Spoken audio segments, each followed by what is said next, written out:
check out Cajun Lights, your complete dog hunting outfitter. Tracking equipment, leashes, collars, dog supplies, and much, much more. You can find it all at CajunLights.com. And don't forget their outstanding lineup of lights. You can find it all at CajunLights.com. Elite nutrition products are the hottest thing on the market right now for dog and horse owners. And Houndsman XP is a dealer. You can find all their products on our website at houndsmanxp.com. Over the past 5 years, you've tuned into this podcast, and I don't take it lightly. We have built a mutual trust. And when I recommend a product, it's because I believe in it, I use it, and I'm given my seal of approval for that. I'm putting my name on that. And with Elite Nutrition products, I do trust it. I do use it. I've seen great results with their essential dogs, their pre and probiotics, their tick-borne disease treatment. It's all natural. It's a great alternative to pharmaceuticals when used appropriately. If you expect extreme performance, you need Elite Nutrition. Available from houndsmanxp.com.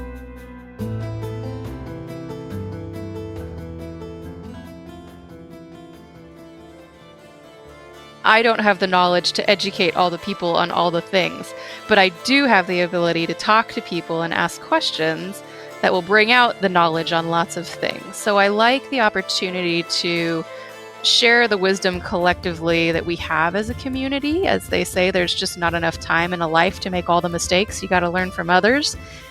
The other reason I really wanted to do it was to bring a voice to women, both as hunters and as falconers, because there's this kind of pervasive thought line that women have it harder to get into this sport, or that there's not a lot of women that do it and it's hard to connect with women. And I don't think that that's actually the case. I don't see that bear out in real life. As you look around that NAFA conference room this year, it's 50% women. And it's not the Falconers' wives. These are the Falconers.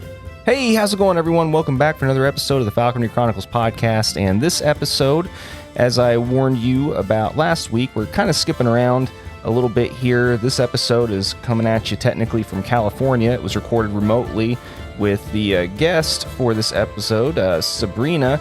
She has her own podcast as well, and we've kind of been trying to coordinate this recording for a while, but we originally were kind of thinking about making this a swap cast where we air the same episode on each other's platforms. But after I recorded mine with her, I realized that it really kind of probably wasn't going to work, considering she wanted that episode that I recorded with her to kind of be more about my history and background and stuff. But that episode should have been published yesterday on her podcast, which we'll discuss some later in this episode. And then, of course, you are hearing this one today. So I hope you listen to both. I hope you get some enjoyment out of both of them. It's always kind of nice being on the opposite side of the mic, so it was cool to do my episode with her on her podcast, and then turn around and talk shop with her as well. So we're just going to jump right in so you can hear her side of things as well and hear some about her background. So jump right in here, and here we go. Remind me again what your 9 to 5 is. I'm a tax professional, so I'm not allowed to call myself an accountant because I'm not a CPA, but I work in tax. Ah, okay. So what's the difference exactly again? I've been trying to figure this out, man. Every time I talk to you about different things regarding this, it always is kind of perplexing to me, you know, the people that kind of designate themselves differently as far as like, oh, I'm a CPA, oh, I'm accountant, I'm an accountant, I'm this, that, or the other, whatever. So what exactly is the difference? Educate me. So very high level, a CPA is certified in public accounting. So they are specialists in accounting, and their certification comes from their states. The states have to approve them to practice. The designation I am is what's called an enrolled agent. Our designation comes directly from the IRS, from the federal government, so we're authorized to practice in all states, and we specialize only in tax. It's a very specific designation. Okay. So, gotcha. All right. That makes a little bit more sense now. Slightly. Not really, but a little bit. Yeah. No, it's kind of sounds like it's kind of a sort of, yeah. I mean, like with what I do, I have to have a license to practice in every single state that I want to practice in, doing healthcare and everything. We don't have like a mass encompassing reciprocity or all encompassing type of license. So I don't know. I always try and keep in my head and educate myself how different professions work in that regard so that I can be jealous of people. Because it gets expensive maintaining a lot of different licenses for a lot of different states. So, Yeah, definitely. And the CPA designation would have a similar situation like you. Like some of the states have reciprocity, but they have to make sure they're approved with the states that they're going to practice in. Whereas the enrolled agent or the EA just gets a federal designation. We can practice anywhere. It's really convenient. mm-hmm.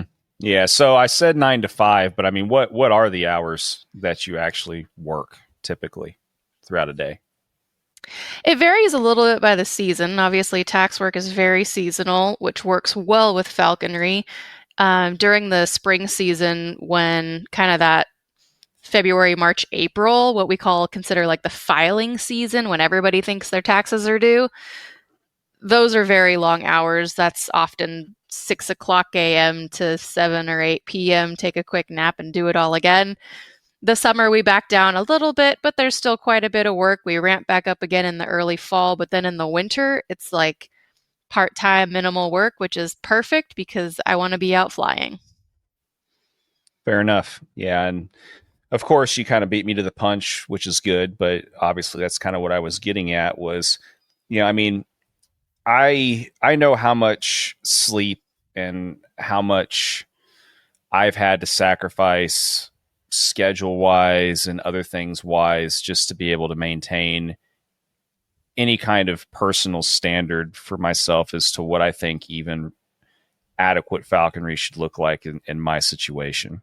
And so I always wonder how people that have kind of the more 9 to 5-ish type professions are able to fit that in, because it seems like the people that do have that kind of like a Monday through Friday type of gig, it's either one or two scenarios. Either they're only able to really hawk on the weekends and they are still able to kind of pull it off in that regard, or they have a job that lets them have prolonged, like longer lunch breaks, or like flexibility as far as when they can come in, when they can leave, and that kind of stuff, and they're able to fit it in that way. So I was just curious how it was for your particular circumstance in that regard anyway. So yeah, I think there's a couple elements to that too, because I've had a full-time job, as they'd say, for my entire falconry career, and you always just kind of fit it in. Obviously, the seasonality of tax work is great in the winter, but like right now, we're still full-time work. I'm starting a young peregrine, so every single morning, I wake up, I go to the gym, I come home, I get the peregrine off his cages about 6 a.m. We head out to the field, and we do whatever we've got to do. And you pray that it all goes well, because I need to try to be home and logged into the computer somewhere around 8 or 9. So I think the key to me in always doing this successfully has been to really focus on the game and query that I have locally, because there was a time, right now I work from home, which is amazing. That really helps. But there was a time when I had to go to a corporate office every day to do this. And I would take my bird with me and I'd hawk on the way to work, which then you have a bird at work all day. So for a little while, I was lucky to have a boss that just, once he learned what was going on, said, "Oh, bring that bird in and just put it under your desk." And no one knew. I just put the red tail under the desk and no one knew it was in a box under there. It stayed quiet. Then for a little while, I had a manager that told me to bring my truck into the cooled warehouse that was out kind of in the back of our facility. So I got to just bring the bird to work, and it would sit in the hawk box out in the cooled warehouse outside, but stay in the truck. So I think that there's just this element of making sure you can hawk what's local so you can do it in a shorter time span. Whereas like here, I would always love to hawk ducks, but that's like 2 to 3 hours of driving for me to actually find ducks on a small enough pond and get to the hills where they're at. And I just can't do it. It doesn't work with my job. So to hawk what you have locally makes it really feasible to be able to do this before, after, or in the middle of work, wherever it fits.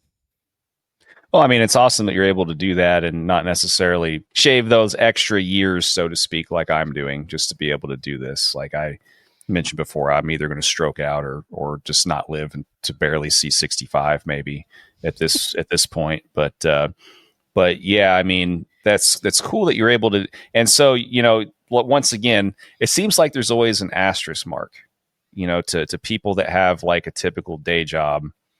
There's always an asterisk mark in how they're able to make it work, because in your situation, like you said, you are able to work from home now, but before you had managers that were willing to kind of be accommodating and all that kind of stuff. So it just, I'm always curious to find out what the asterisk marks are for other people. There are always asterisk marks, but I think that once you have found that crazy falconry passion and you're going to make it fit into your life, you find the jobs with the asterisk marks. If it doesn't currently fit and you want to pursue it, you find a way to make it work. You change jobs, you change companies, you change where you live. People do all sorts of crazy life changes to make falconry fit, and I think that's just part of the game we all go to. We find a way to make it fit, and however many changes that has in life, that's what we do. Yeah, either do it or you don't. You either figure out how to make it work or you don't.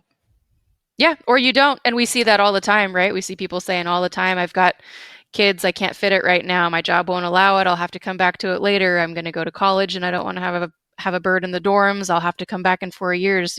If there's not an asterisk, it just doesn't fit. And that's okay. It's better to admit that and not have a bird sitting around not flying for 3 or 4 years. Come back to it when you're ready. For sure. I had to learn that the hard way myself at the beginning of COVID when I started doing all the travel stuff a lot more hot and heavy, and basically had to all but give it up for a season or two myself, just because of the same type of circumstance. I found that the more you try and force it, the more you try and fit the square peg into the round hole, so to speak, as far as all this stuff goes. It's like it takes all the fun out of it anyway. So you might as well just hang it up for a bit until it becomes conducive again. Otherwise, you're just going to hate life. Absolutely. But yeah, well, I mean, it's good that you have a situation though that lets you continue to pursue and do what you want and make it work. I mean, like I said, I know if I wasn't able to hunt or get out at least like 3 to 4 times a week, I just wouldn't do it. But that's me. So everybody's got different standards. So agreed. I like to fly every day. And if I'm going to have to hawk any less than maybe 5 or 6 days a week, I just don't know. I don't know that my birds would be sane enough to do it. I don't fly birds that fly on that kind of a infrequent schedule well. I was going to say, if you're flying accipiters, especially, goshawks, Cooper's hawks, that kind of stuff, I've seen it work both ways, and it seems like it's a lot easier to keep those birds on a more even keel if you were flying them more than just a couple times a week. That's for damn sure. They just thrive on schedule, so to skip hawking 2 or 3 days in a row, it's not a fun thing. Yeah. Makes it a lot harder to achieve consistency for sure. But yeah, no, I mean, and we just jumped right in here. I didn't even get a chance to say, thanks for jumping on and doing this tonight. I almost considered, whenever you had me on your show recently, I almost thought about trying to do kind of like a swap cast kind of deal where we just basically shared an episode. But I think it became pretty obvious pretty quick that wasn't going to work, probably. So thanks for being on mine as well. And it's nice to not have to talk the majority of an hour to an hour and a half. Now it's your job. You get to do it now. It's always interesting being on the other side of the microphone. For sure. Well, and I guess since we're already mentioning that and kind of on that same vein, we can go ahead and, before we get into anything else, am curious, like when I talk to authors or people that do other types of endeavors, I'm always interested, of course, in finding out why people decide to inflict such pain and personal anguish on themselves. And, I think sort of kind of know why I continue to do this, but out of curiosity, then go ahead and just lead off with, the name of your show, and talk a little bit about why you decided to not only get into it the first time and do this type of deal, but then start it again. Like, why did you do this to yourself again? Yeah, so it's something I really enjoyed. I like talking to people. I like hearing people's stories, and I also really like educating people. And I don't have the knowledge to educate all the people on all the things, but I do have the ability to talk to people and ask questions that will bring out the knowledge on lots of things. So I like the opportunity to share the wisdom collectively that we have as a community. As they say, there's just not enough time in a life to make all the mistakes. You got to learn from others. The other reason I really wanted to do it was to bring a voice to women, both as hunters and as falconers, because there's this kind of pervasive thought line that women have it harder to get into this sport, or that there's not a lot of women that do it and it's hard to connect with women. And I don't think that that's actually the case. I don't see that bear out in real life. As you look around that NAFA conference room this year, it's 50% women. And it's not the falconers' wives. These are the falconers. And when at the NAFA conference, they called up all the apprentices, I got a picture of that because my apprentice was one of them up there, and I wanted her to have the photo as a memory. There were 14 apprentices, 9 of which were women. So I don't think that this whole underserved women narrative has much basis. We just need better access to those stories. And so having a female as the interviewer, I pretty naturally draw a more female-centric audience, and I think it's just going to help expand and give more access to the voices of some of these exceptional women falconers that are part of our community now.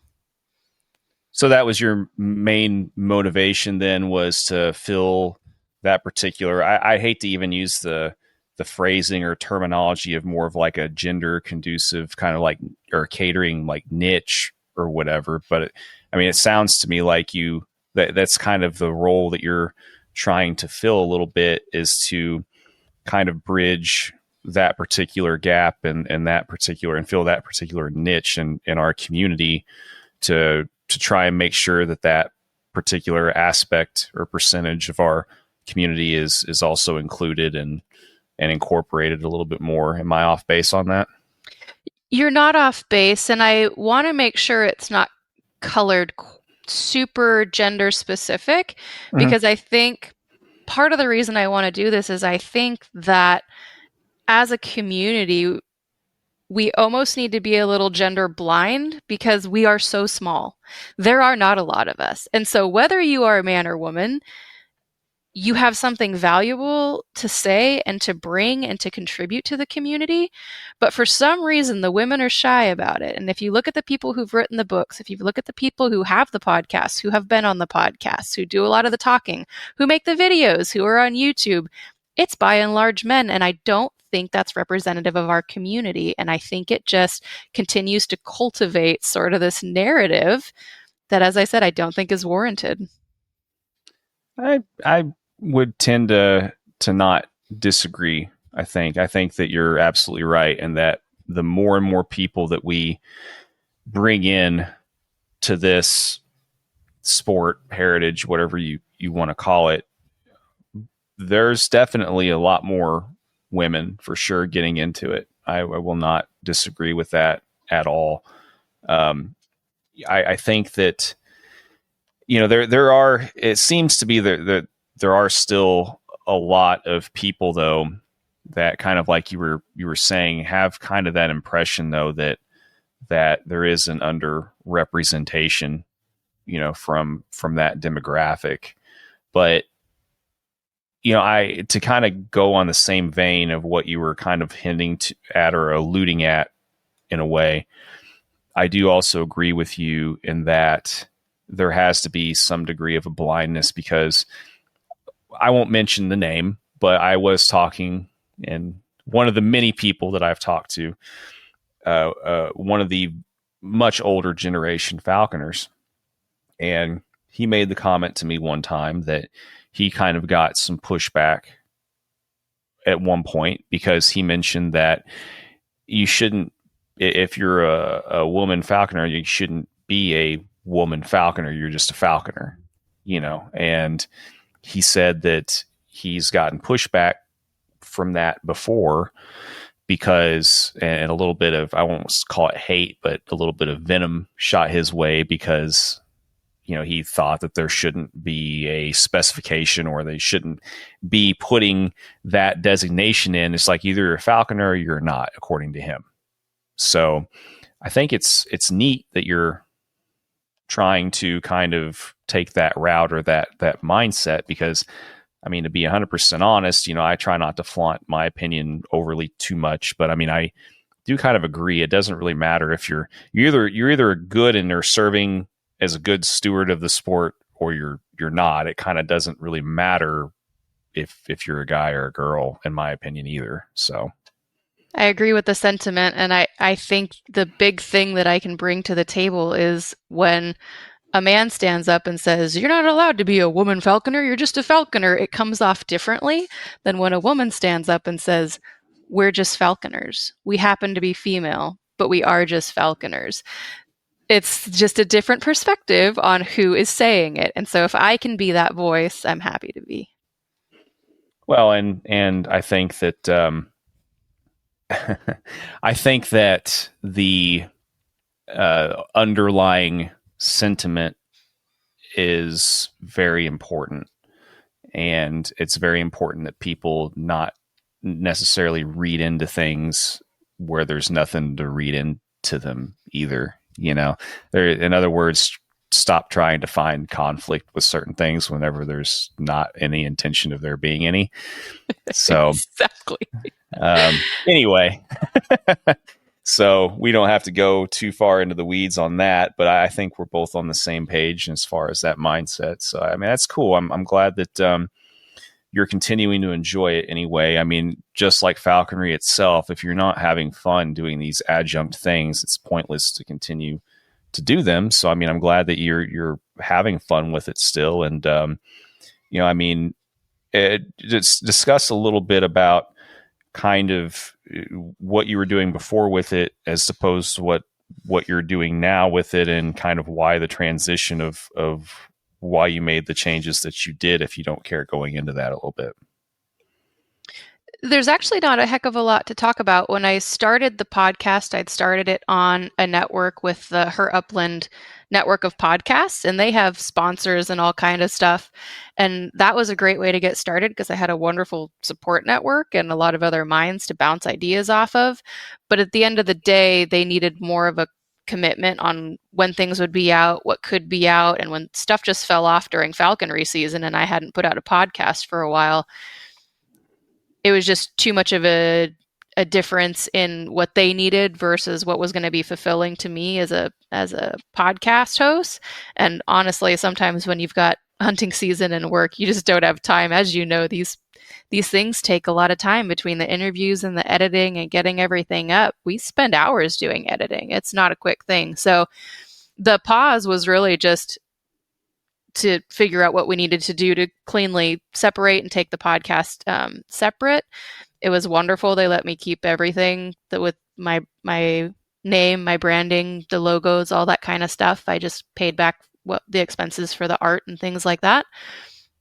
And I'm just picking up where I left off. There's really no true difference. The timeline, the split in timelines was just time to get everything sorted. And then, of course, busy season with tax season started. So I wasn't about to relaunch a podcast in the middle of tax season. And so here we are. Yeah. Well, and kudos that it went cleanly for you. I feel like the rebranding and everything of my situation, I mean, it was pretty clean and amicable and all that kind of stuff too. But at the same time, it's completely different. If you're able to keep your RSS feed and your branding and everything else for the most part, name and everything that you've worked to build, it makes things much smoother and much easier rather than having to kind of start over and start from scratch and all that kind of stuff. It's much easier for sure. So, I mean, I'm glad that it was a smooth transition for you and everything was, because it's not always smooth for everybody.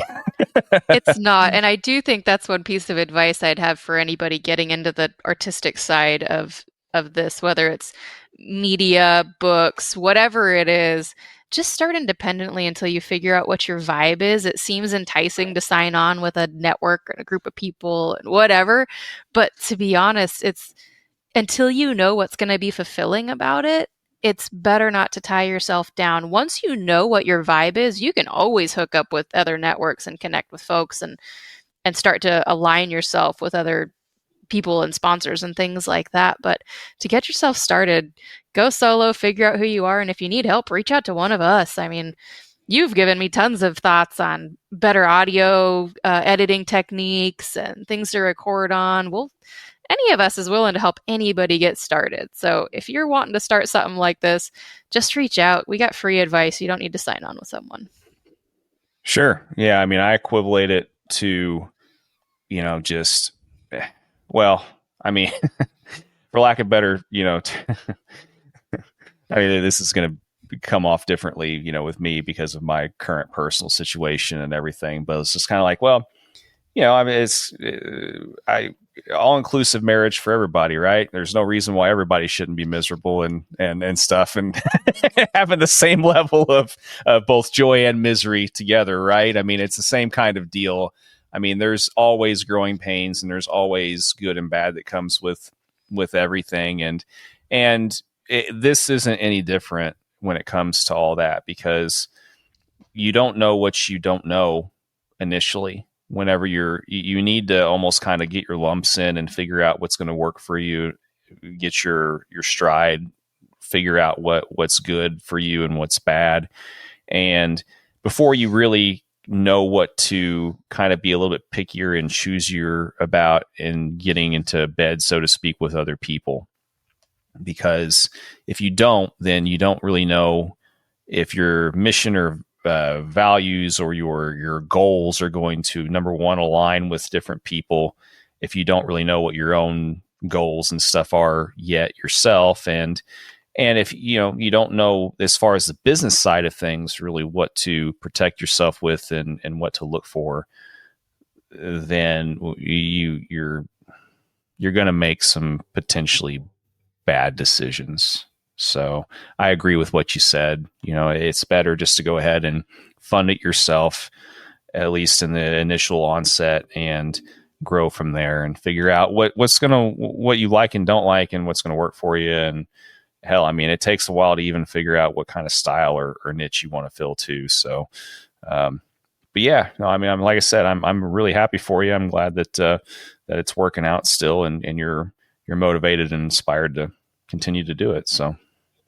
Yeah, it's been a lot of fun. The podcast is called the Bird Hunter Diaries, and it's a little bit of play on words between the fact that I both hunt birds traditionally with a gun with my bird dogs and hunt with birds in my falconry. So there's a little bit of all of it, and I just really enjoy the guests and the learning, and I learn something from every podcast. It's kind of a cheat code for me, right? I get to talk to all these people and learn all this stuff that I otherwise wouldn't. So it's a fun project. If someone's thinking about dabbling, I say go for it. Yeah. There's, like I said, there's most of the time, I agree that there's always a niche that someone can fill. Ideally, even with such a narrow kind of focused topic as this, there's different ways and different angles to approach it and go about it. Ideally, it's nice if people can have their own styles, their own formats and everything, because there's room for a lot of different stuff. But I ideally, in an ideal world, we would all figure out a way to collaborate together and try and not Venn diagram too much into what each other's doing, but sometimes it works out, sometimes it doesn't. We'll just put it that way. But yeah, so I mean, in your case, it's nice that you aren't just restricting your focus space to just falconry either. You've got the other aspect of the gun hunting things and stuff that you can cover too. So that's cool. Yeah, it ends up blending out into just hunting in general, and so a lot of upland, a lot of birds in upland, and traveling around for upland hunting. So, and every time I go, I take a bird and a gun. So it does diversify the pool of interviewees. Yeah, you don't have to chlorinate it as much later.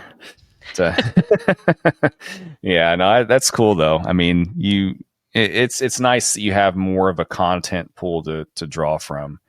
Speaking from my personal experience, kind of being a pretty narrow focus space, just more falconry specific, it can be more challenging to get consistent content, and you really have to work harder sometimes to make sure that those things are able to happen, because the pool is much smaller to draw from in order to get content. So, but well, I mean, that's cool, and thanks for your transparency and being open and sharing the motivation for you. I like the mindset of kind of what you said earlier. The more people are transparent and willing to share and be open with people, I think that can either, at least early on, save a lot of other people a lot of pain and personal anguish potentially, and helping figure out and take into consideration things they might not have normally considered whenever they want to try and get into new things. Because I mean, there's been a lot of things that I thought that I would really enjoy that I turned out I didn't. and so I mean, I value hearing what other people think about certain things, because it really is narrowed down some of the different things for me, for sure. So appreciate that. And while we're on the same, kind of topic as far as origin stories, I guess this would be a good time to go ahead and just transition into, how long you've been in it now, and what got you in the first place, and, all the typical stuff that we usually like to, talk about on this particular show, and go from there. For sure. So I think I've been in falconry for 11 or 12 years now. And I got into it because I was working in the wine industry, and we were hiring falconers to come fly abatement over our grapes. At the time, I didn't have those words in my vocabulary. I just knew that people were getting paid to fly falcons. And I thought, well, that sounds a heck of a lot more fun than what I'm doing. So you guys should pay me to fly falcons. And so I started looking into it, and then learned that there was this whole crazy underground network of people that fly birds and hunt, and what I was seeing was actually not even the tip of the iceberg to what falconry was. And so I just went full in from there. It was kind of caught the bug and caught the crazy like we do, and hopped in.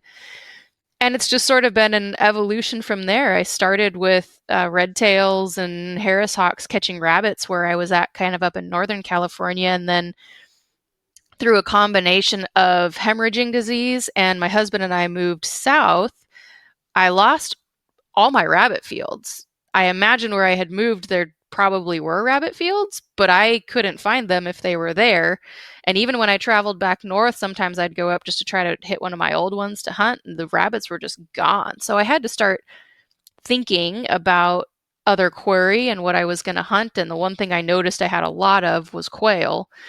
So I started to pursue quail hunting, and quickly learned that if you're going to hunt quail, you need dogs.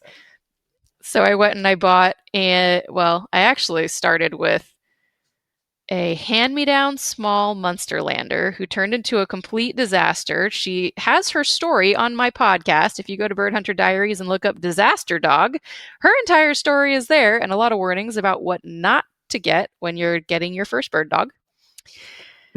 After that, I got real bird dogs, and then I learned that I had to learn to shoot in order to train them, because part of training these bird dogs is letting them get their mouths on birds, and you're the one that has to figure out how to do that. So that started a whole nother evolution of learning how to shoot, learning how to gun hunt, and that is really what started my journeying around the country every winter. Now my birds go with me, but it started with journeying around with my dogs, looking for new upland species and exposures, and kind of enjoying that element of hunting.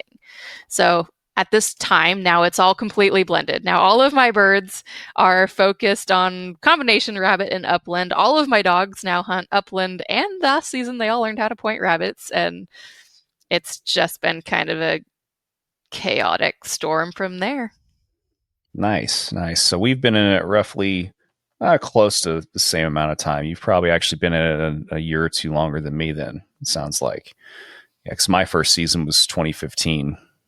So yeah, that's cool. I always like talking to people that of course value dogs as part of their hunting teams, and I'm glad that you found that. I think that the people that just hate it or don't like it are kind of missing out a little bit, but to each their own, I guess. I think if you hate it or don't like it, it's just because you've never been out with a good one. There's nothing to hate about. I won't even go to the field without a dog anymore. There's a reason I have 3 dogs, because if someone's laid up or tired or whatever, I got to have someone to throw in the truck. I will not go hunting without a dog. I don't know. I hunt regularly with 2 or 3 guys that just absolutely will refuse to ever give it a chance just because they don't really like having dogs. At least one of them anyway. They just don't like dogs, period. You're weird. Weirdos. That's weird. Gonna give that a solid weird designation. So yeah, I mean that was, and I think that once again, as we discussed whenever you had me on your show, I think that's part of the reason why I didn't make the best decision that I could have made in my first choice of a dog was because I just didn't have a chance to see it, really. And like you said, there's nothing more valuable than seeing certain things not only done right, but done well. And it really helps you kind of gauge what you should do and not do. So what breed now do you incorporate that you can't live without? Like, you'll never not have that breed anymore. Is there a particular breed for you that fits that mold right now? Yeah. So my ride or die breed right now is the English setter. I will probably always have one. I have 2 of them right now. They both hunt upland, and last year they also both learned to point rabbits because I had a goshawk that really liked rabbits. So I've just been so impressed with the versatility of those dogs, with their ability to range and find game, and then to come in the house and just lay down and turn into pets. They're just amazing dogs to have around. I also have an English Springer Spaniel. I love her, and I think they're fabulous dogs if you've got thick brush and things that need to be busted through. But for what I do in my open landscapes, she's really not a practical dog. I take her out because I love her and she's a lot of fun. But personally, for me, with the amount of ground I need to cover, I won't have another English Springer Spaniel, I don't think. I feel you. Yeah, it's that's kind of the same way, with me and the Vizslas and stuff. As much as I love mine, I probably won't, as long as I'm going to be a dirt hawker, I'm probably not going to have another large breed, period, anymore. So once again, you just, over time, you find out what works and what doesn't, naturally, I think. But yeah, I think that after a while, once you get into doing certain things, like, there's always at least one thing that you find that just, it works for you, and you just don't ever want to deviate from it over time. So that's cool that you found that particular breed for yourself anyway. Yeah, and I do also think there's an element of luck that goes into it, because in any breed, genetics matter so much. And my English setters come from fairly different genetic lines. They're very different dogs, but they're both very good in their own ways. And as you will know, once you start getting into hunting, you experience other dogs with exceptional genetics and can see, I'd like to try one of those one day, or someday I might have room for one of those on my string. You get other ideas for dogs that you want to pull in because you've seen what exceptional genetics can do, and you've also seen what really poor genetics look like, and you know you'll never have one of those.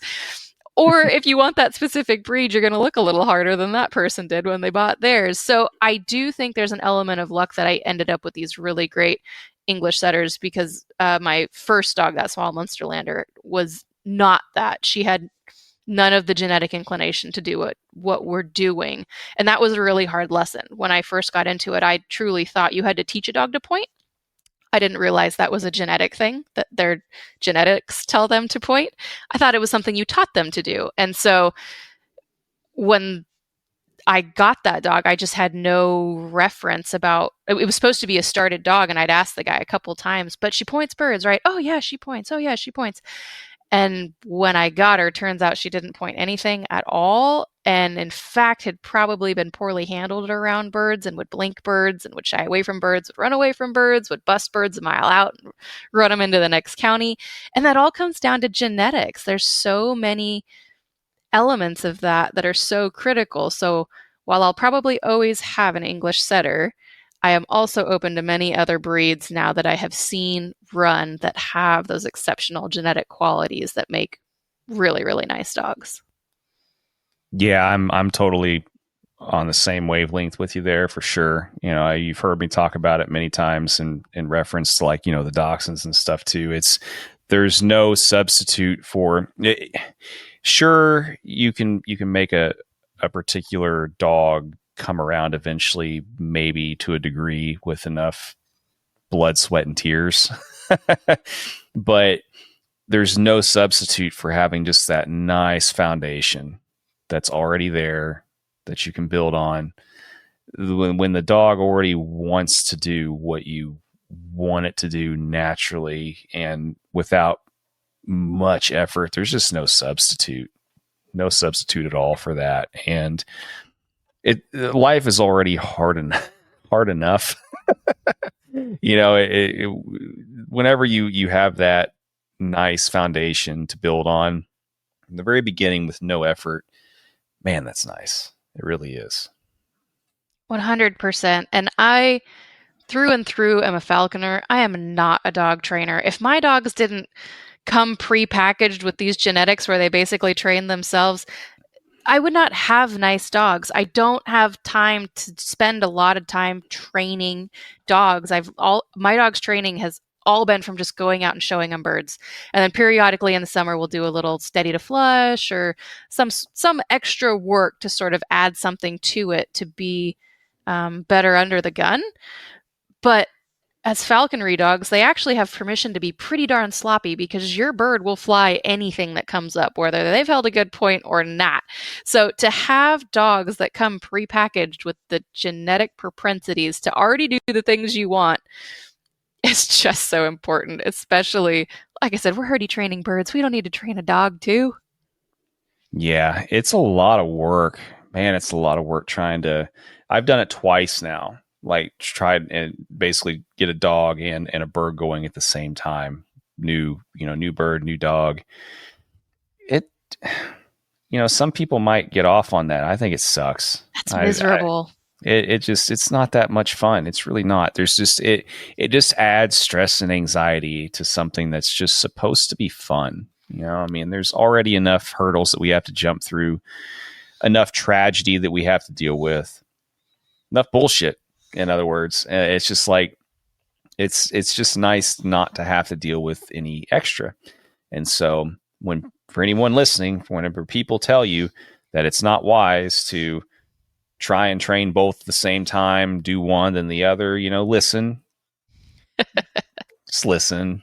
And it's just not worth it. I mean, sure, you can do it, but it's just not as fun. And so anyway, yeah, and I'm like I said, I agree. There's no substitute for good genetics, and like I said, it's good that you found that particular niche for yourself as far as, what breed is, good for you and what fits your personality and your falconry needs and all that. But going back to the actual falconry aspect of, I mean, you said you've flown the typical birds. Of course, you just flew goshawk.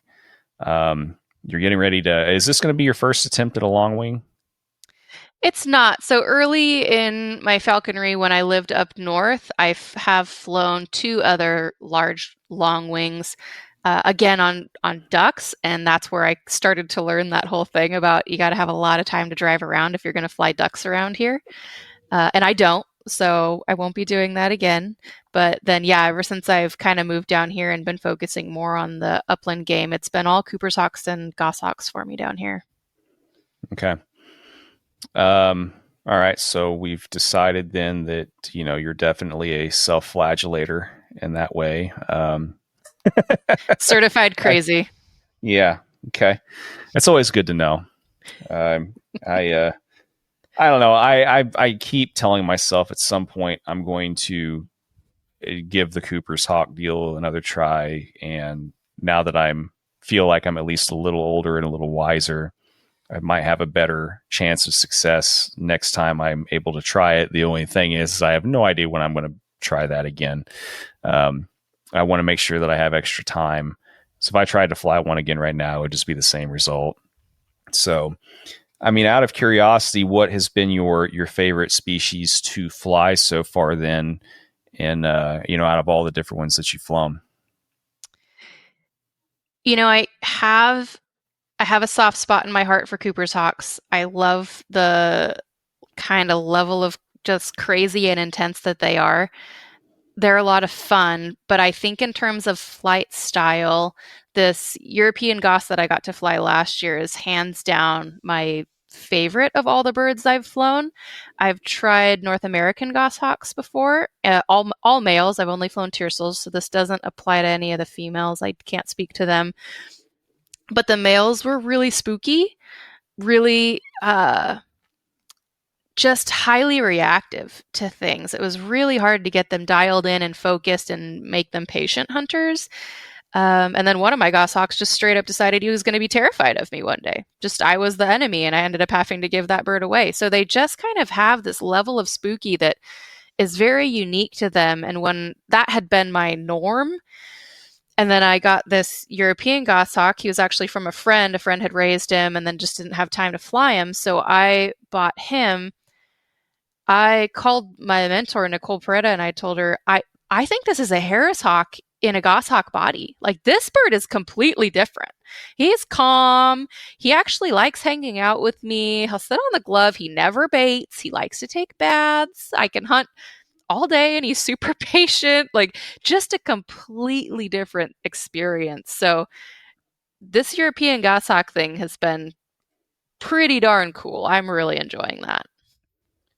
And I'm sure that you've noticed, but anybody that flies goshawks and anybody that talks about flying goshawks and all that kind of stuff. I mean, there's a common denominator.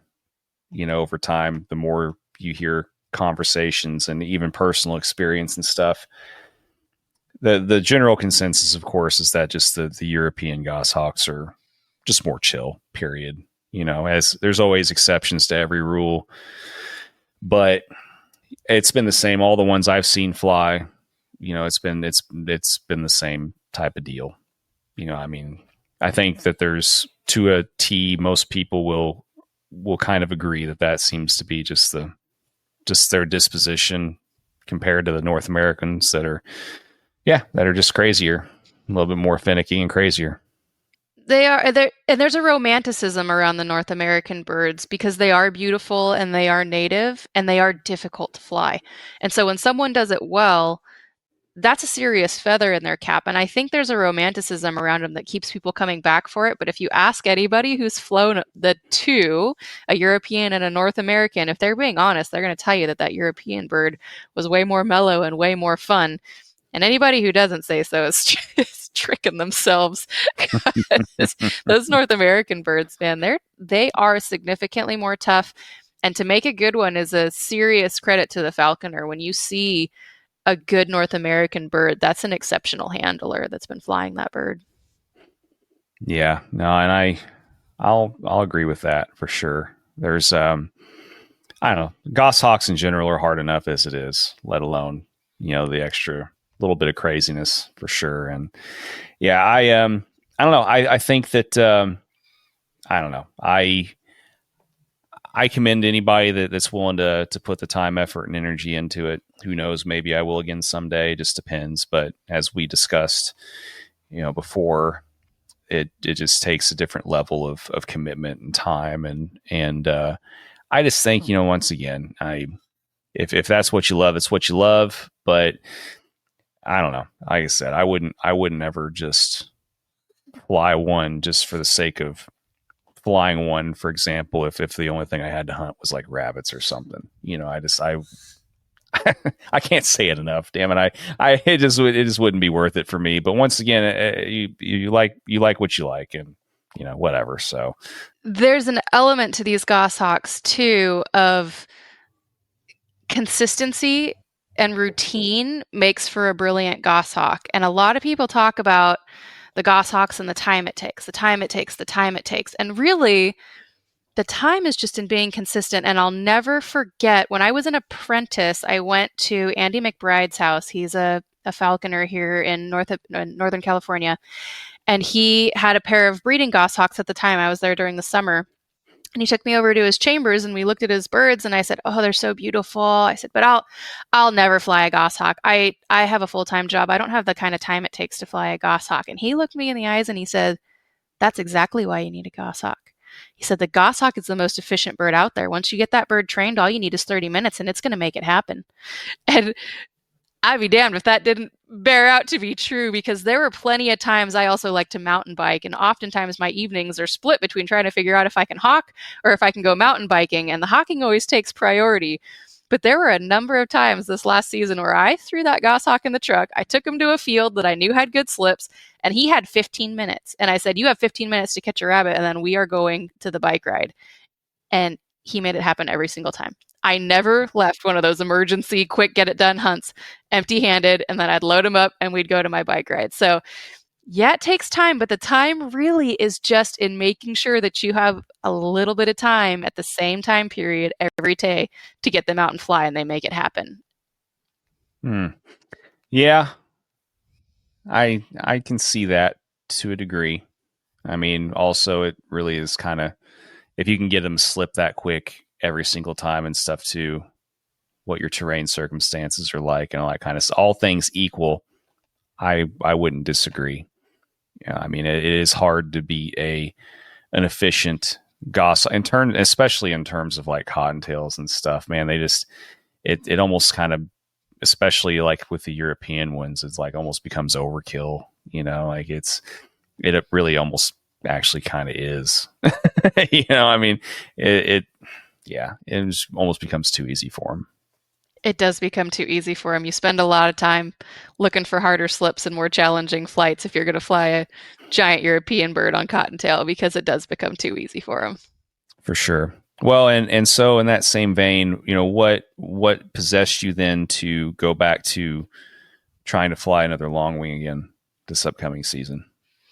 So I have long been trying to figure out how to hunt doves, because that's when people talk about hunt what you have, it's doves. I can look up my window right now and there's 2 of them sitting on a power line. If I go out a walk to the back of my orchard, I'll see 100 of them before I get to the back of our 60 acres here. They're everywhere.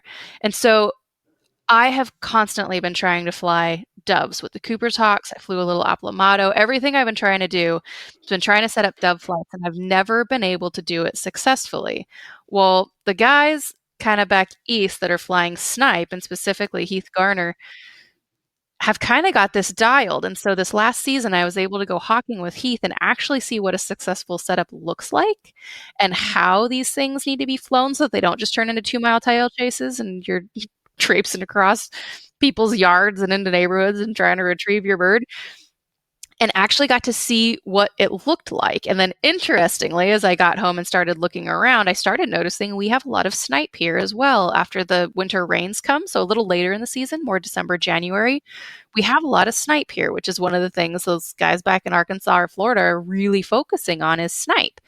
And so trying to figure out this small bird thing and then seeing it all come together and being able to then take those lessons, bring them home, go look at my fields in a more critical way and figure out what will and won't work. And turns out I was just doing it completely wrong. Everything I had set up, no wonder it failed. After seeing how it looks when it goes right, yeah, I was never going to succeed with the methods I was employing. So that's my goal with this guy is going to be small bird hunting. I also spend a lot of time traveling to Hungarian partridge country, and they're one of my favorite birds. So a bird that'll hawk, dove, Hungarian partridge, and snipe is really my goal with this bird. Cool. Yeah, I still have fantasies and aspirations to be able to make that work around here too. I'm convinced that it can be done. It's just like you said, being able to find enough fields that hold enough of all those things consistently, have access to them and make the right setups happen. It's just never really been done around here. So I keep saying each of the past 2 or 3 seasons, I've said I was going to try and make it down to the snipe meet or try and make it down to visit all that crew and stuff too, and figure out how to make that work. I need to try and make that a priority this season, and all my infinitesimal spare time and all, but I really desperately want to try and make a bigger long wing happen here. And, I feel like either between a tiercel peregrine or even, another tiercel prairie at some point, I would like to try and make that happen as well. So I'm anxiously looking forward to seeing how that works out for you. I hope that you're able to get it dialed in and figured out. It does, it doesn't hurt that, like you said, you have 60 acres. That's nothing to kind of snuff at either. It's 60 acres of almond trees. There's 0 hunting in there. You can't do a darn thing with it. Okay. Well, never mind. I was just kidding. But it does put us centrally located in ag country, and we have around us a lot of grain fields and corn fields. And once those are harvested, those are the kind of flights you're looking for these doves. You want that low stubble where doves put in to feed, and then you can put a bird over them and they'll pin. Not so much cover that they can bail again, but enough cover that they feel safe enough to pin. So where we're at is perfect country for that. We have a ton of ag, a lot of cattle around us. So that's really what I'm targeting. Yeah, it's the same here too. A lot of cornfields, a lot of ag also. The only problem with the fields that hold doves that I've noticed, especially after they pick the corn and everything, or harvest the corn, is they're bordered by power lines, and that's where the doves kind of sit and everything. So it's not there's not in very many spots that I've noticed where you're not going to have just a little bit extra hazard to a degree, with that. So I don't know. Well, it'll either work out eventually or it won't. But the snipe thing too is something that I'm trying to get my other buddy that's got a thermal and stuff to help. I'm trying to coordinate with him on trying to figure out ways we can continue to scout other fields and stuff like that. So yeah, I mean, we'll just keep our fingers crossed, hope it works out for the both of us eventually. Yeah. I'm hoping it works out for me sooner rather than later, because I'm fully committed now. I was going to say, it's more applicable to you now. The pressure's on in your situation. So yeah, it's hopefully it works out for you sooner than it does me.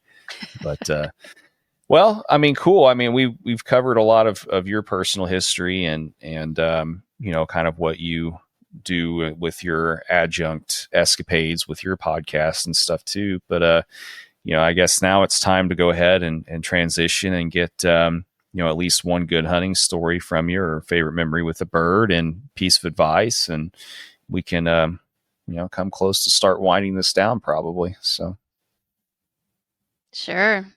So favorite hawking memories. There's a lot of them. I was kind of going through them as I was preparing for this, thinking, like, man, there's so many of them. Hawking is a good time. But I think most recently, one of the most impactful sets of hunts that I had was, it actually comes in pairs. So back in 2017 was the very first and the only NAFA meet I had ever gone to. And I went there. I had my first little longwing. She was an Anatum Barbary cross, wonderful little bird, super fun. And I went there, didn't know anybody. I went with my sponsor, but she also really didn't know anybody. And my whole goal was just to try to connect with people and see some flights. And I met this really nice gentleman who's already been mentioned, Heath Garner, who invited me to go out hawking with him. He said, load your bird up in my truck, be down here at 6:30 and we're driving out. So I did. I showed up, threw my bird in his truck, and off we went. And there was a whole caravan of people, as happens at NAFA. And so we drove around with like this 6-truck caravan and just flew birds all day. And it was, as a new general, so educational, just seeing so many birds, hearing so many perspectives, hearing how people relate to their birds, relate to the flight setups they're going to fly. It was kind of one of those drinking from a fire hose moments where when you're new, you still don't know what you don't know, and all the information is good information. You just don't know what to do with it. You don't know how it applies. But at the end of that day, there was a little duck pond, and he said, "All right, Sabrina, you're up. Put your bird up." So I put my little bird up, and having never seen that many people, she went straight up and then went like a mile off and waited over beautifully, like a mile away. So we went ahead and flushed the ducks, tried to flush them towards her. And as ducks do, they went exactly away from her. And we called them down, and everybody was very nice about it. They just said, "Oh, what a great little bird. She did so good. Don't worry about it. She's new. You're new." All, everybody was so nice about the whole thing that it was a really, really positive experience. And so that was my first NAFA, was going out with this giant group of dudes and just being super welcomed and super encouraged and learning so much. Well, then this last season was the second NAFA I had ever attended. And I showed up, and lo and behold, the same Heath Garner is there, and I got to go hawking with him, but this time in a more very specific and nuanced manner, because I knew I wanted to pursue this dove hawking, and that's what he does. So we got to very specifically go out and dove hawk, and I got to ask him questions as we were driving by fields. Would you fly that? Why not? Why would you? What makes that good? Why are we stopping here? Why do you like this setup? Those doves look like they're way out there. Is that a good place? Like all these things to kind of start really dialing things in and getting a lot more specific. And then in turn, I got to fly my goshawk for him, and we had a really good time chasing rabbits around this one little yard and had some great flights, even a Bob White flight, and just had a lot of fun. And again, he just so encouraging and letting us both do what we love and share the experience, but this time with so much more nuance and specificity that I think it really just sort of drove home that whole element of the relationships that you build in falconry are what carry you, right? Because there was something he taught me 8 years ago when I went to NAFA. And then now I feel like he almost taught me so much more, but very much so specific to now what I was doing and what I was pursuing, that it was a really cool time. And it just made me remember back to all those years ago, that how far we've all come and how far we all have yet to go. Such a fun experience. For sure. Yeah, there's a lot of times that I can say that I just, it's like, it's been a little bit of a journey for sure. It's like kind of I had kind of a similar experience this past NAFA meet as well with, I hunted pretty much every day with Tyler Wright, and he doesn't really do much rabbit hawking and stuff. So he was really relying on me to kind of, because I had actually hawked in Kansas before and I hawk rabbits on a normal basis and stuff. So he was kind of relying on me to a degree to kind of, help him find some decent setups and spots and everything. And I just I do remember at one point over the course of that week thinking to myself, like, man, I remember when I wouldn't have known any of this crap. I wouldn't have known what the hell to look for. Wouldn't have known anything about any of this stuff, and it's funny kind of being a little retrospective in that way, thinking, like you said, just remember how green you were to now. And then, thinking in another 10 years, am I going to think back to the prior 10 years to this point and think, man, you still didn't know crap, So I kind of look forward to it. I mean, it sounds like you look forward to the same thing. So That's the evolution, man. You just always are learning how stupid you used to be. Oh yeah. Yeah. Well, and I think you kind of stay stupid if you think that you're not stupid, so Always something to learn in the sport. Always. That makes any sense. But, well, I'm going to put you on the spot real quick too. I just thought of this, you had me lead off your show with a particular instance in which you felt like, really stupid, or, had a bird make you look stupid, or a situation in which, you wish that maybe didn't go like it did and stuff. So real quick, I'm going to put you on the spot and have you share a particular instance in which you were kind of shown up a little bit by a bird or a particular situation as well. Put you on the spot a little bit. There are so many. So many. I can think of, okay, so off the top of my head, real quick, I can think of two. There was one year when I was trying to fly ducks, and I had a hand-me-down Gyr hybrid bird. He was a Gyr peregrine, hand-me-down from someone else. And what I later learned from that bird, and I don't even know where this came from, but basically the bird couldn't stoop. When he was given to me, the story was every single time I turn him loose, he just goes up in the air and flies away. And I just have to go track him down. Just gets up and flies away. So I thought, okay, well, let me see what I can do. He never flew away on me. I never had that bird fly away. But he could never come down to a lure, and he also couldn't stoop ducks. Anytime I flushed a duck, he'd just kind of fly over him and watch him go. It was really weird. I don't know if it was a confidence thing or actually he never learned how to tip a wing and stoop. I don't know what it was or where it came from. But a friend of mine took me out hawking, and it was before I had learned kind of all this about this bird. All I'd known is that every time I turn this bird loose, he goes up really high, flies really well, and he comes back down at some point when I call him. So we go out to this field, and there's a couple oak trees around and a really nice pond in the middle of the field. And his name's Eric, and he looked at me and he said, "That bird's not going to land, is it?" And I said, No, this bird never lands. He said, he'll go up. I don't know if he's going to catch a duck, but he'll go up. I said, okay.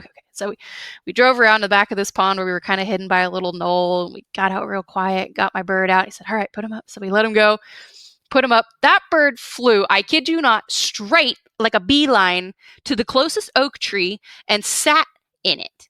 I could have died. Now, interestingly, he just kind of sighed. He's like, "Let's go get your bird. Don't scare those ducks. I'm going to fly him now." So we went over, we got my bird, caught him down to the lure, got him on the fist. We're walking back to the truck, and it was kind of a low cloud day. We have a lot of fog here in the valley. It was kind of a low cloud day. And as soon as I got him out of the tree, he started alarm calling, and out of those clouds sank two bald eagles, just right down on top of the pond. And I was like, oh, vindicated. It wasn't totally me. But oh my gosh, I cannot even tell you how stupid I felt. It never fails, man. Never fails. Ever fails. That's hilarious. Yeah, no, I think we all can relate to that particular type of scenario for sure. Every single one of us has been flying birds for longer than 5 minutes. Oh, no, it's not going to happen. Oh, and it never does that. Then goes and does it. Yeah. The other never always that's going to happen was this last season. My apprentice had come down to hunt, and she hadn't trapped her bird yet. She was brand new to being an apprentice, and she'd never seen a rabbit caught in a falconry scenario. So I took her out with my goshawk, and he had probably a 200% track record. There was no day we didn't come home with at least one rabbit. Sometimes he came home with two. This bird was just dialed in at this point. So I took her and my goshawk out to a rabbit field that I knew was just loaded with rabbits. Every time I'd gone there, we'd seen 20 slips, and there were just rabbits everywhere in this field. So I took her to this field, and I'm like, all right, we'll catch her out. Here's the mistake I made. I swear this is jinxed. I cut 3 trade-off pieces. Every single time I've ever cut 3 trade-off pieces, I've come home with 0 rabbits. So I took her out there. I was thinking, this field's freaking loaded. I try not usually to double up if I don't have to, but sometimes it's hard when you got a really efficient bird. But I thought, I'm going to show her all kinds of rabbit catches. We went out, we walked this field for an hour and saw 0 rabbits. And I kid you not, this was a field that I had had 20 flushes the week before. I absolutely could have guaranteed we were going to catch. We were going to use all of my trade-off pieces. We saw 0 rabbits.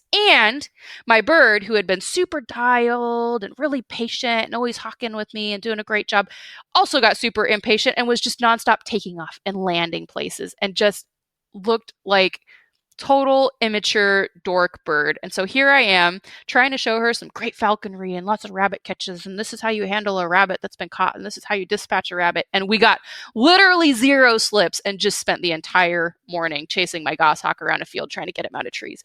It was really embarrassing. And that's just what happens every single time you tell someone always or never. And I've learned for me, that's what happens if I cut multiple trade-off pieces. I never do that anymore. So that's another first. Congratulations. I've never heard any kind of weird trade-off piece superstition. I've heard about every other kind of falconry excuse, known to man for the most part, as we all kind of have. But this is the first time I've ever heard one that even that incorporates trade-off pieces. That's a completely new one. So congratulations. You're welcome. Yeah. You're welcome. It goes back to that whole go to the field with no expectations kind of thing. You go expecting to bring home 3 rabbits, you're coming home with nothing. The gods will see to it. Anytime I've ever taken the non-cynic approach, whenever I've had people with me, it's always bit me in the ass every time. So I always just tell people, I always just look at them now and just be like, I don't even know why you're here.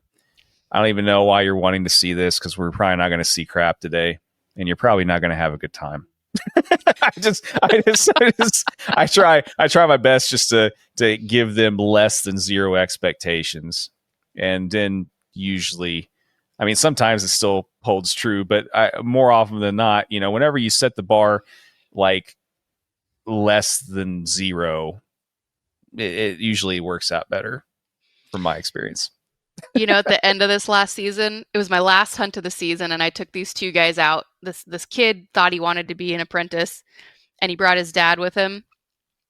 And they'd met a friend of mine in a town nearby, and they said, "Oh, Sabrina's still hunting. Go out with her." So I took them out to a field, and I said, "All right, we'll go. We'll see what we're gonna get." I said, "It's super hot out. This is actually my last hunt. If we catch, we catch. If we don't, we're done. Like, this is it. I'm putting my bird up." It was late February. Rabbits were getting pregnant already. It was time to be done here. So I took him out, and this kid that supposedly wanted to be an apprentice couldn't even keep up with me walking a rabbit field. And that bird had the most incredible flights of the season. He was taking these huge long slips across the field. I was sprinting to get to him. We were reflushing. He had a bunch of those 3 and 4 remount super duper reflushes. He caught a rabbit one time on the other side of a chain link fence where the rabbit was on one side, he was on the other, and he had his talons through the fence, and he was holding this rabbit, and I had to go and like just the most epic flights and great catches. And they literally saw none of it. It was like I took the most unappreciative group of people out to see the most epic flights. Like, why couldn't I have had someone with me that actually cared enough to keep up and see this? It's just how it goes. Yeah, that's irritating. That's really irritating. God, that's irritating. There's nothing worse than trying to bring people along that act like they're interested, but then they don't want to participate and they just want to sit on the fringe, and they end up causing more harm than good. And God, that's annoying. God, that's so annoying. Ugh. Well, hopefully the experience saved him from himself, because I tell you, that guy was going to have no fun if he got into falconry. His dad, on the other hand, who had no interest in being a falconer, kept up, had fun, asked questions, was into it. So maybe someday it's in Dad's future, but yeah, that kid needs to find a different hobby. How old was the kid? He was, I think, end of high school age. I'm going to give him, you know what? I think he was 16, because he told me his age, and I said, "Oh, good, so you drive?" And he said no. And I said, "Well, you want to fix that. If you want to be a falconer, you need to get your driver's license." And there was a few excuses about why that wasn't going to happen either. So there's some signs, there's some signs. There's always signs. Yeah. There's always a few red flags. Not that we always pay attention to those in a lot of aspects of life, I guess. But anyway, yeah. So, well, cool. Now, thanks for obliging me on that. That's cool. I figured I would go ahead and return the favor and put you on the spot too with that. So you're welcome. But yeah, so I guess I can go ahead and end your suffering here, and go ahead and let you end on the note that we usually end on. You've already given a couple of pieces of advice, but if there's anything else that you can think of to pass along to current or prospective generations of falconers, anything else you'd like to share, go for it, and then we'll wrap this up. Yeah, so I'd say my piece of advice is sort of twofold, and it goes hand in hand. The first element of my piece of advice is just go do it, because there's so much that you don't learn until you're out there doing it. It's like your apprentice season, right? You come to your sponsor and you say, yeah, I've got these 5 great fields. I went out, there's a lot of rabbit poop, or I saw rabbits everywhere, whatever. And then you get your bird and you learn they're completely unhawkable. They're too small. The rabbits only come out at night. There's a school with a fence that the birds just fly over right away. Whatever, right? There's a million reasons why it doesn't work out. And you don't know that until you start trying it. The same thing happened when I started to fly ducks. I live near a city called Los Banos that is like number 2 on the U.S. duck take list. We kill more ducks than anywhere else in the country, second only to like one spot in Arkansas. So I thought, I got tons of ducks. I'm going to get a duck hawk. I'm going to slay ducks, and it's going to be fabulous. Well, turns out the reason we slay so many ducks is because they flood all these gigantic rice fields, and these ducks are on thousands of acres of water. They don't come to small ponds. They're not hawkable with birds. But that's stuff you don't learn until you're out trying it, and you're driving around, and you can't find the fields. You can't find the ducks. So there is an element of you just got to do it before you can learn the things that you like. And as you've mentioned, you've learned this before with things that you don't like. You think something sounds so fabulous, so romantic. Maybe you saw it once and it was so cool. And then you start doing it and you realize it just doesn't float my boat. That's me with sparrows. There's sparrows everywhere here.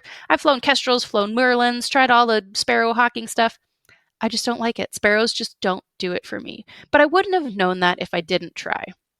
Now, the second piece of that goes hand in hand with it is if no one around you is doing it, there's probably a reason why.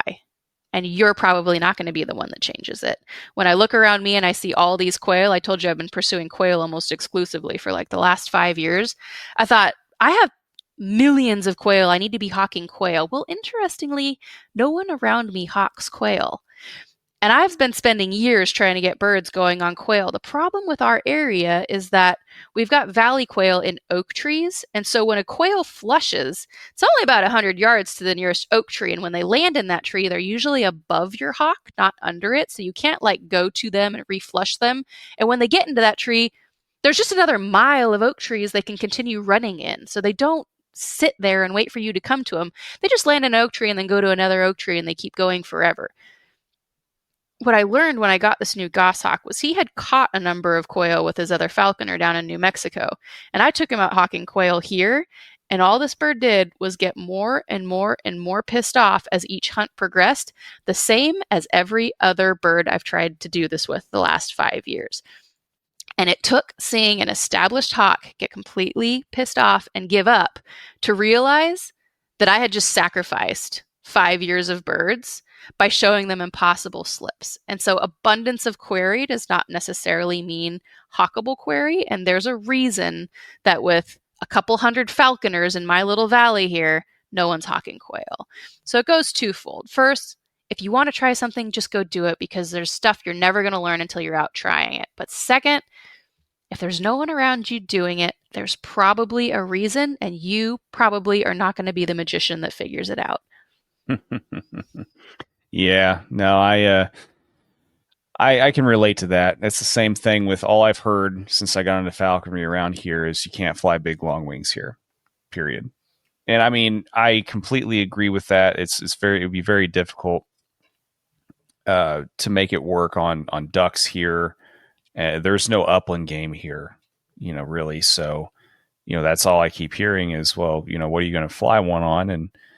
But we do have decent amount of pigeons, doves, and I know there's got to be snipes. So that's the other thing that I think you got to take into consideration too. When people tell you something can't be done around an area, number one, how much experience do they really have flying that particular species, in general? How many times did they actually really try?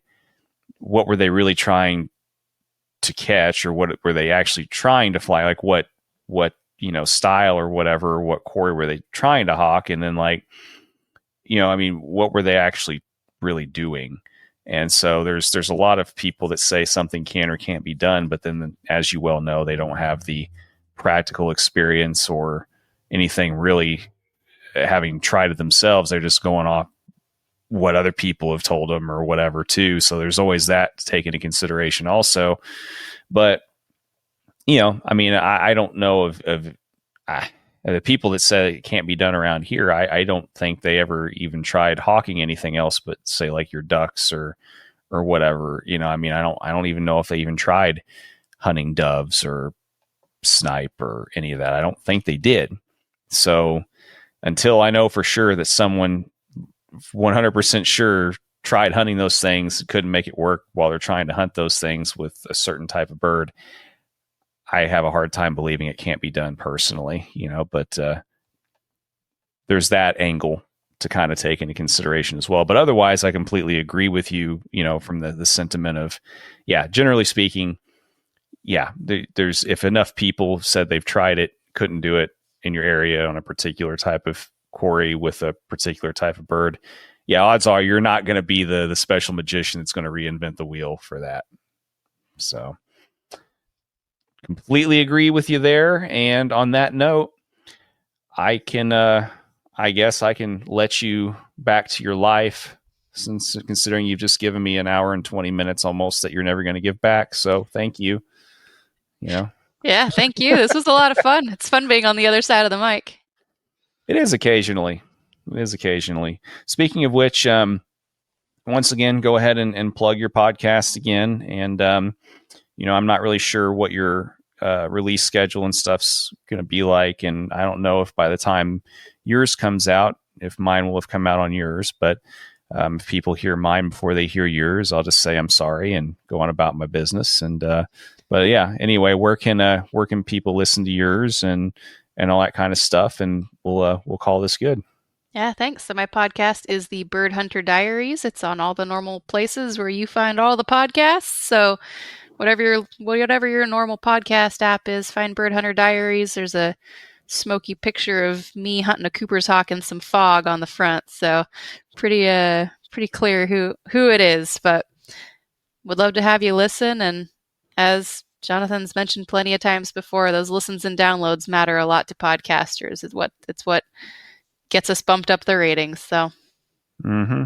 Yep. And yeah, it's those stupid algorithms and everything else, unfortunately those things matter. So, but well, thanks again, Sabrina. I appreciate you. I'm glad we could squeeze this in, and I'm glad that we could help each other out on this. And it's been fun being on both sides for each of us of the mic and everything. And I'm not sure when I'll get a chance to see you in person again, but I look forward to it. And like I said, you'll have to keep me posted on everything that happens with the dove hawking and all that stuff, and look forward to seeing how things go for you the rest of the year. So yeah, you as well. Thanks for the chance to talk, and have a great rest of your evening and a good upcoming season. Yeah, likewise. We'll see what happens, but appreciate you. And go ahead and stay on for a minute while this finishes uploading, and we'll talk again soon. Thanks.